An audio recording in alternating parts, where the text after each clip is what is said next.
গভীর জঙ্গলে এক বিশাল বাঘ একা দাঁড়িয়ে আছে, মুখে ক্ষুধার ভাব।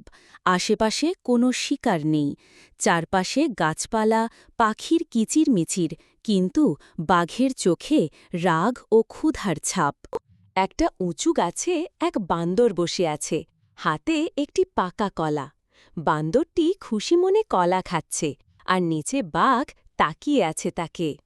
বাঘ নিচে দাঁড়িয়ে উপরে বান্দরের দিকে তাকিয়ে ভয় দেখাচ্ছে। বান্দর ডালে বসে কিন্তু ভীত নয়, বরং চতুর হেসে কথা বলছে। বান্দর বাঘকে একটি অন্ধকার গহ্বরের গর্তের সামনে নিয়ে গেছে। গহ্বর দেখতে গম্ভীর, বনজ পরিবেশে। বাঘ আগ্রহ নিয়ে গহ্বরে তাকাচ্ছে।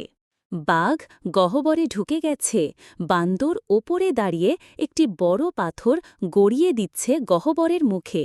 বাঘ গহ্বরের ভেতরে আটকে যাচ্ছে। বান্দর গাছের ডালে বসে হাসছে, পেছনে গহ্বরটি বন্ধ হয়ে আছে।